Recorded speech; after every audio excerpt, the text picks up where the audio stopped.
My name is Marla. I go by Marla BB, my initials. Marla Beth Brodsky.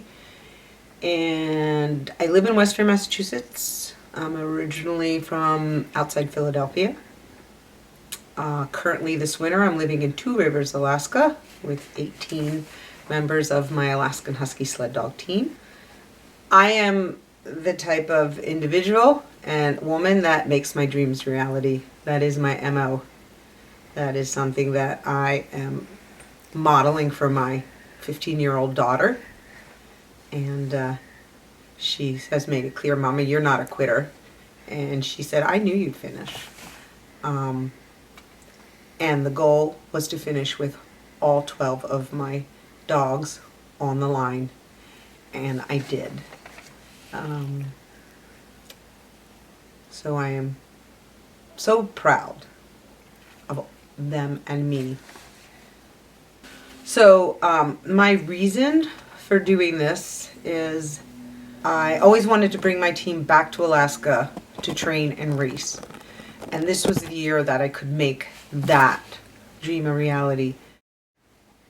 And I turned 60 in June of this year.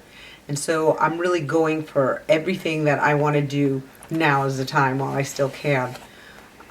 In 2008, I apprenticed with Allie Zirkle and Alan Moore. I handled Iditarod for them. I was here in Nome at the finish. They retired a leader named Betty to me. She was the grand matriarch of my team, and I wanted to bring my team back to Alaska, back home. Originally I was just going to come and train and okay, these dogs are ready to do this 100, 200, 300 mile race. And in the fall I do dryland sprint mushing for fun, just because I love rig racing. And I'm a North American gold medalist in 4, 6, and 8 dog rig. I'm a 2-time ISDRA bronze medalist in 6 dog rig. IFSS is my gold medal. And I was invited to the World Championships this year in Sweden. And I do better in the 4, 6, and 8 dogs, but all I could afford to take was 4. And so I interviewed on Dogworks Radio with Robert Forto, and he's like, oh, you do mid-distance mushing in the winter. That's usually the people I interview, but all of Team USA was being interviewed. And then I was looking for, hey, when's my segment going to air? I'm going on his website, and I see Serum Run Expedition applications due. And it was right at the deadline, right after it, and I contacted him and say, hey, can I still apply? And he said, sure. So we have to thank Robert for wanting to revive the Serum Run for his, master's thesis project. And then we can stop thanking him there. But so it was the perfect goal, because it wasn't until mid-February. I couldn't get there until December because I was in Sweden end of October. And then I had to place 6 of my senior dogs, Betty's pups, with foster homes while I was gone. And that took a whole month because they had to be in the right home. And they're with all my junior and senior handlers, so they're with family. And then I finally got here, and it gave me 2.5 months to acclimate my dogs to the cold, to build up the miles that we could never get back home. We couldn't finish the Can-Am 250 because we couldn't get the miles we needed to be able to go the distance.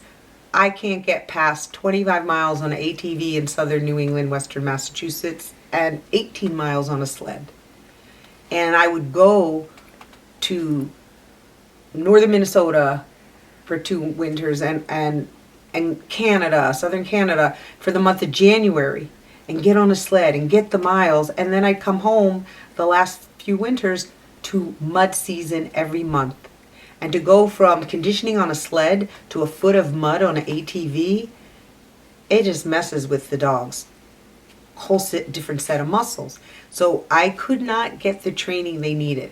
And people were starting to doubt whether my dogs could do mid-distance. They're like, yeah, she can do that dryland sprint and she can do the short miles. But you know what? Especially those Can-Am folk, my mom came to one of the races, and she said the checkpoint lady was like, I think her dogs, they just can't do this type of mid-distance mushing. You know what I have to say to that, don't you? I brought them to Alaska. I got to come back to Two Rivers, which is where I was going back and forth in '08. I had a young child at the time, so I could not make that commitment of working for a musher for the season. If I had done that, I probably would have done a 200-mile race my first or second winter. But I was raising a daughter, with a partner, and so I had to do what I could do and be responsible to my family. And so coming back to Two Rivers was like coming home with a lot of people I know. Kaz Zirkle, who's such a good woman, and other people in that community that I became friends with. And I was blessed with, in less than a week of being there, the temperatures were 20 degrees when we set up the dog yard, and within a week they dropped to -30, and for 6 weeks stayed -30 to -50 in Two Rivers, interior Alaska, where it is known to be colder, and one of the coldest. Colder than Willow, colder than Fox, than up in Murphy's Dome. And I put myself with the people that I knew and where I knew it would be cold, and boom, had to figure out what foxtails are, how to get them, how to dress dogs, how to get socks, how to mush them with their jackets, how to turn their t-shirts inside out so the fleecy doesn't create rub and grit like mud does, like sand does, how you put the wicking side on so you don't have ice crystals grinding into their pits.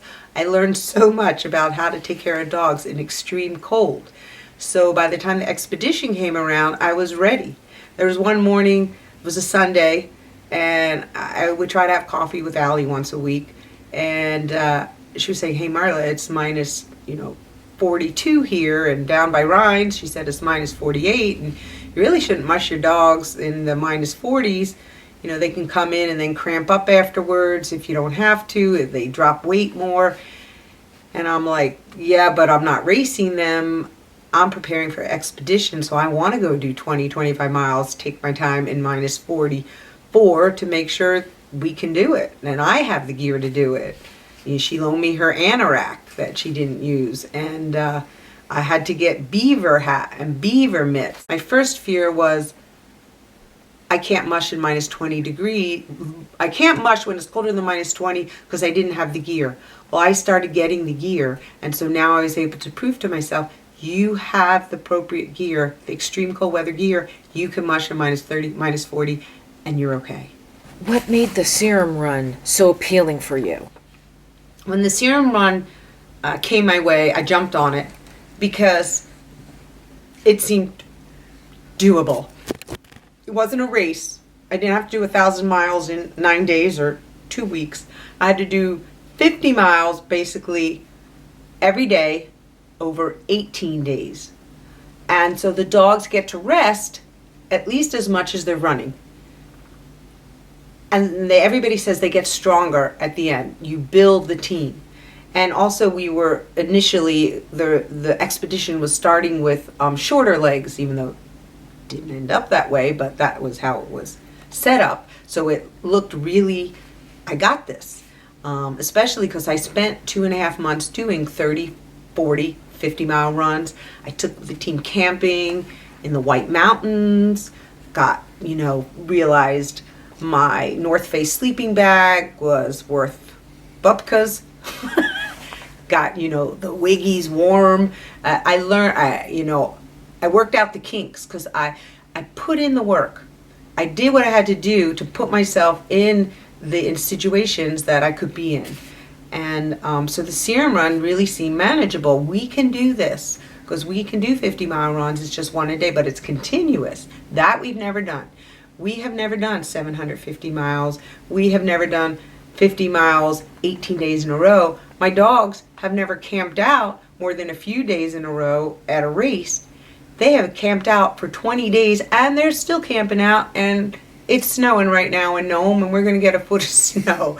And when we tried to put them in the boxes yesterday, they were like, they wouldn't go in. They're like, what's this? So the Serum Run seemed like I can do this. I can build the team. You know, I thought I'd have the time to massage them, take care of wrists, take care of shoulders. I learned early on that the heat pads freeze when they're outside in the freezing temps, so they actually fail. So shoulder jackets I didn't get to put on because I would have had to have the dogs inside, but I just rub them with the awesome Mountain Ridge Emu oil, and I sometimes put on wrist wraps to keep it from swelling. And basically, if you take the time, you put the care in with the dogs, and you do what they need, they're okay, and they can keep going, and they do. They get stronger, they get better, and it's not a big deal. So you know, sometimes I wish I could have massaged them more, but it was so cold. You know, I got frostbite on my fingers because I could only work barehanded, like on the Yukon River and minus 35 outside with them, where we were winter camping in our Arctic oven tents, and most of which weren't working. But still, I did everything that I possibly could with them, and they trusted me to feed them, to take care of them. I trusted them to take me down the trail and to do their very best. And you know, they make it look so easy. They just surpass. I mean, this is what I needed to learn for myself, that many other mushers know, that these dogs can do anything, and I now know that. You know, they've done 750 miles. My dogs that were sprint, dryland sprint, mid-distance, on distance, they're distance dogs. They have done everything, and they can do everything. It's just how you train them. I finally had the opportunity to train them the right way and to put in the hard work. Last year, I took every single client I could. I wore the Jonathan the Edward mascot husky uniform, driving around Stores, Connecticut, Yukon with my team to make the money that I needed so I could finally do what I've been wanting to do, which is bring my team back to Alaska. And I saw at the end how I built the machine, because they were running up the hills with me. They had gotten so strong, they made everything look easy. I would just stand on the runners. I didn't have to pedal, and they would just pull me right on up. I would ride that drag pad so they didn't have to go running down, and I did a rod trot. I call it I did a run. I did a run. We did a lot of runs, and they always said yes. They never said no. And you know, people said, are they having fun? They have fun when they run. They love running. Were they having fun camping out and, you know, the minus 40? You know, in the morning they're shivering. So like, I say, Toto, I have a dog named Topaz, I sometimes call Toto. We're not in Kansas anymore, are we? You know, we're camping out on the Yukon, we're on the Bering Sea, you know, and yeah, it's cold, but all the other dogs, even the gnome dogs, are sometimes shivering too. It's just how, you know. So did they like the camping part? I think by the end, the last morning in Nook, it snowed, and they were just insulated with the snow. They actually looked pretty happy under the snow. So they loved the runs. There was so much diversity in so it didn't get boring. So the part of the Serum Run, and the other reason why I had always wanted to do a Serum Run, actually when I first came to Alaska and I heard about the Serum Run, I was like, that's what I want to do, because I want to have the time to get into the villages and see the communities and meet the villagers, and that's part of the mission statement of the Serum Run. Again, unfortunately, because our organizers were kind of clueless, they did not create enough time to really get into the villages. We were so busy with schlepping our gear in, feeding our dogs, bringing our gear in, setting up our beds, schlepping our stuff out, feeding our dogs, dressing them. So I realized that my experience with the villages were going to be in the places that we stayed, We stayed in community centers and tribal halls and in schools. And my experience with the villages was mostly with the kids. I had the dog team. I'm a touring and racing kennel back in Western Massachusetts, and my dogs, I bred all of them. I've held them all from the day they're born. They're used to people. They love being pet. So I was the team that you could always send the kids over to, or anybody over to pet, and they would be like, yes, oh, we miss our pets. We miss our hugs and loves. This has been a work winter. We love the trail, but we do love our touches. And so the kids would come, and they always wanted to help, and I realized that they're awesome helpers. Well, would you like to help me carry this and carry that and pick up this and do that? And they're like, yes. It made them feel special.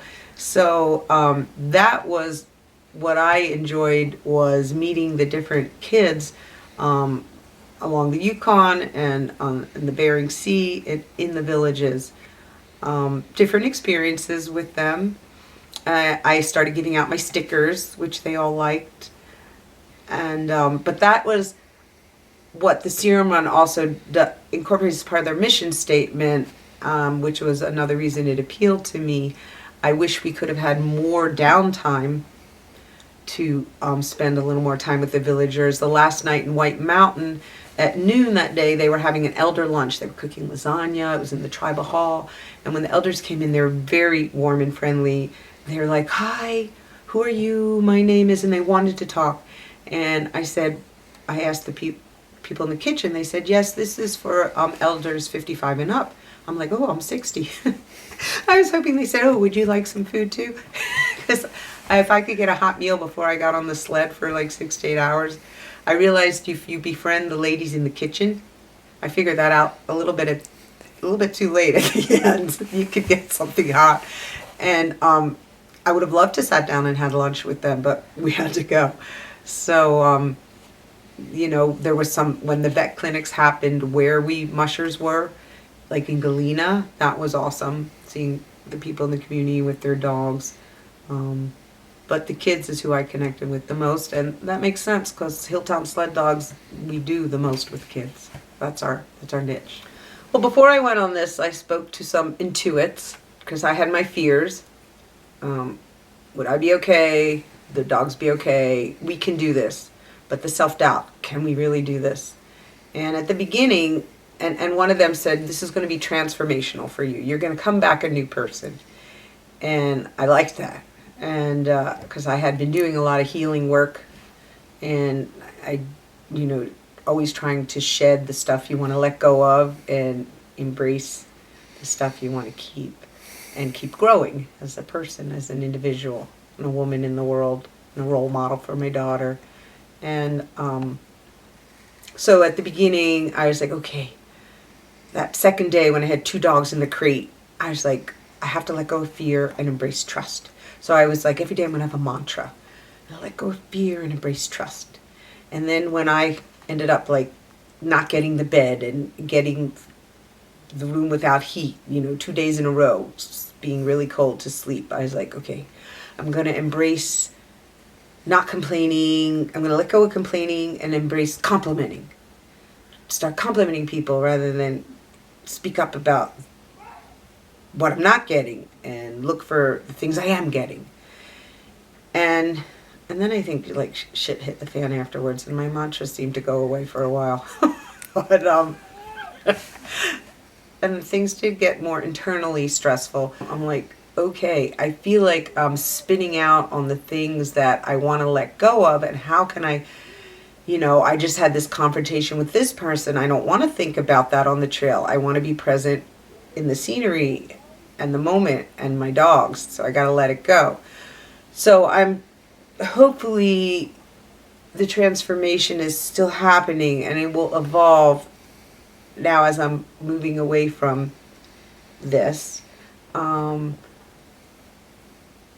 Because what was most meaningful for me, what was most positive, was being alone on the trail with my dogs. And the days I got to mush by myself were the best. There was a number of days I was first out And I remember coming out to the Bering Sea, or is it Norton Sound, and and the trail boss leads me through town on this. I remember I released from a snow machine and I went over a snowbank and I did a ski jump. But I'm a skier, so I can handle that, you know. And he said, I would have, you didn't need to release so soon. I was going to go down a little farther with you. And then we're on the bay, which is glare ice. And you could see the dogs are like, where's the trail? But my little girl Trixie, she knew where the trail was. And then we come up, which looked like on a railroad track, but it was gravel. And they're like, is this really where you want to go? Because we got no traction here. And I'm like, yeah. And so they go, they pull me up. And it was just this like twisty, turny, crazy little trail. And then we find, and anytime my dogs hit the woods, forget it. They're flying. They love the woods. And it's like, hang on, because we're going around the turns. And then we come out to icebergs. And it just looks like we're going out to sea. And I'm like, okay, we're going here, right? I see we've diverged off of the Iron Dog Trail. This is just the Serum Run Trail. But I see the markers, and he said we're going here, and Trixie's picked up his trail, and so we're going here. There's all the mountains there on my right, and there's all the sea, and the icebergs over there on my left, and our trail is weaving through the icebergs. And but I'm trusted. And it was like scary at first. But then the longer I'm out there, I got it. I got how he was thinking. We were basically following the coast, following the mountains, and going by sea because it was frozen. And it was just expansive.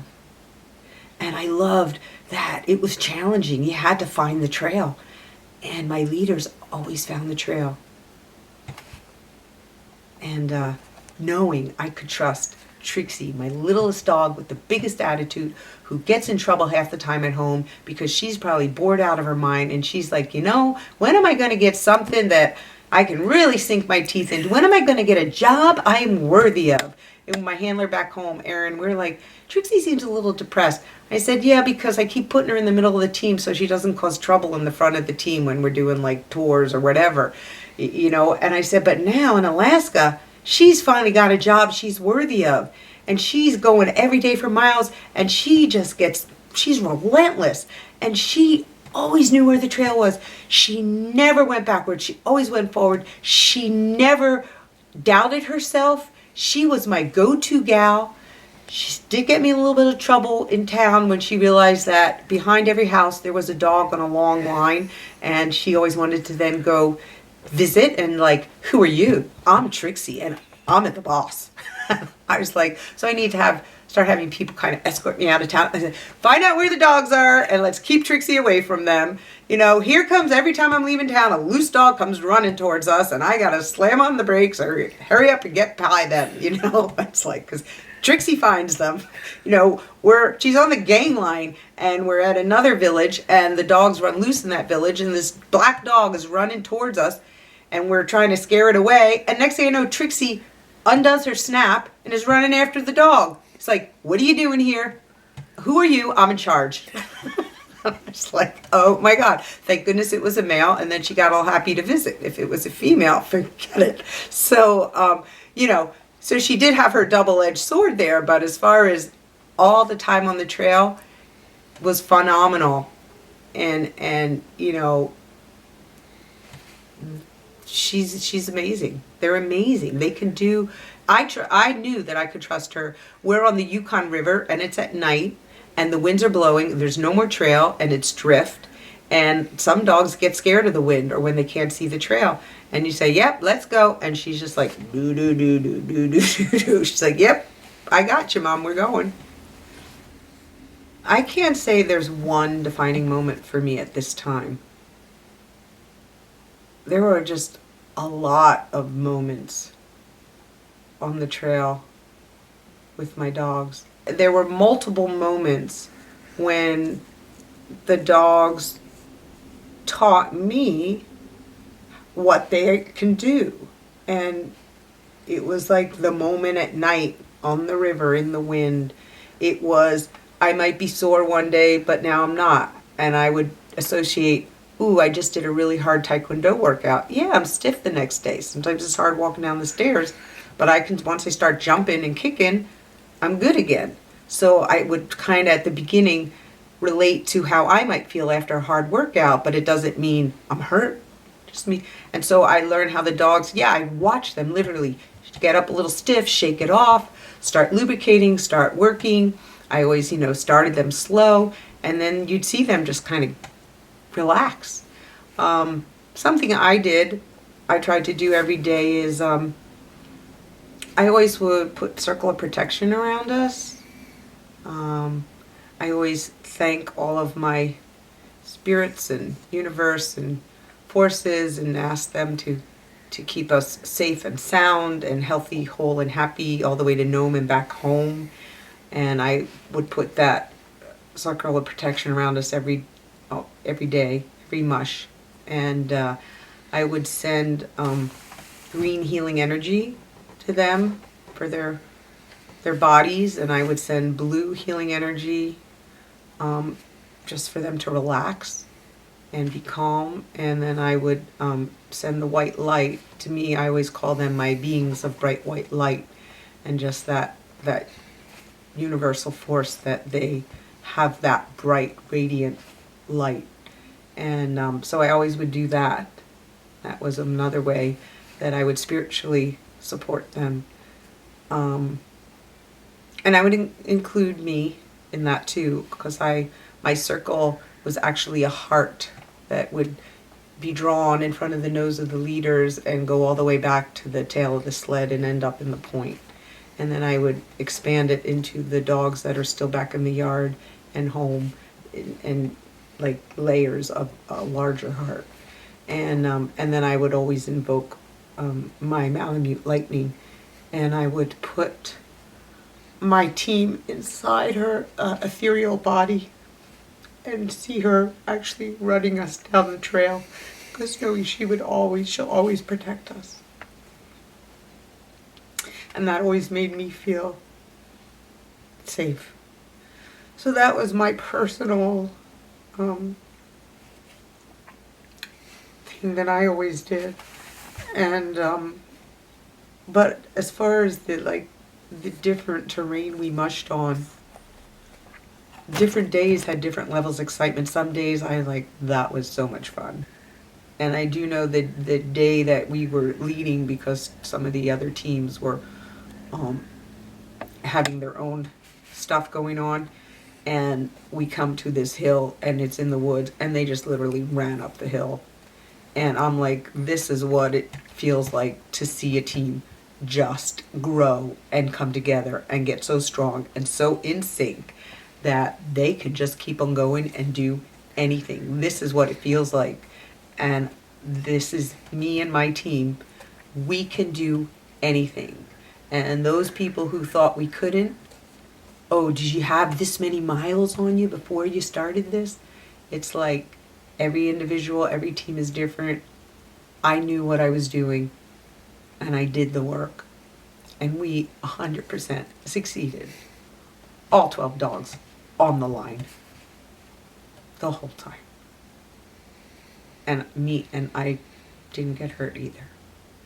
I mean, I got when we were going around that icy S-turn, and I went into my snow, I got a bruise on my nose, I got some windburn on my cheek, my body's sore and achy, but I have to say, being on the sled with the team, it's just like, I'm so at home on a sled, I'm so at home on skis, and having that team pull me on my sled, on my little Dandler lightweight little racing sled, it was just, we're one, and that's where I was at home.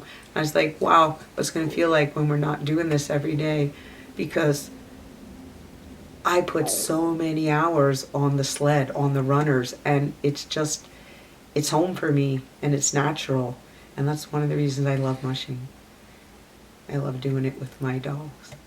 So what would the dogs say about the Serum Run 2020? And if they could speak, what would they say about this experience? I think they would say thank you for me giving them the opportunity to do what they're born to do and what they love to do, and finally for them to fulfill their potential. And I think they are thanking me. They're so smart. People know when you come back from races, the dogs know they've accomplished something. You go in the dog yard, they hunker down the first day, and you could just feel the hum. They're proud of themselves. This is different. It wasn't a race, and they figured it out.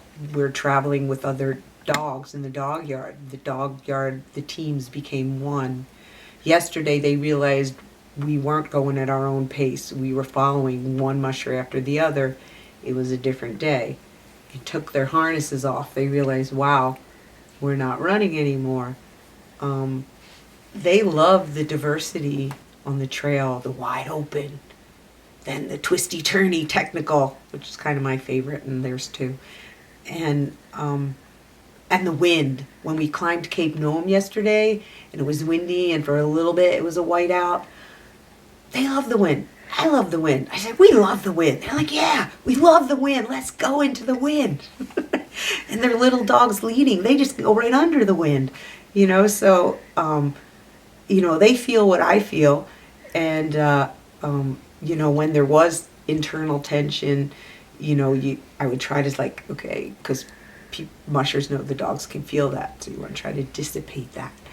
But the mushing they got to do so much, so far, I think what my dogs were saying is thank you, Mom, and thank you for keeping us warm with those yummy new coats you got and all those yummy meat and fish and chicken skin snacks that you fed us, and we're glad you started giving us a little more kibble there at the end, and get some of our weight back on, and massaging us. When we did have down days, they got whole body massages. They would go up and down their spine, stretch, and which is why I wish we had another down day at intervals just for the dogs and for us. But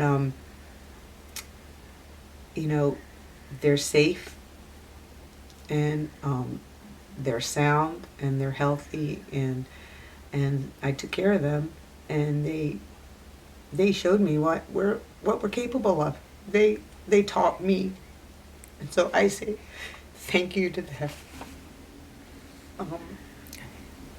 And Ruby, you're right about me, and I know you're like, I want to do this too, and whatever it is you really want to do, I want you to, and you will, because you know that you can't. Anything's possible. And I want to thank my mom for, supporting me, and my sister and my brother and my family, knowing, yep, Martha's got to do this, so we're rooting for her.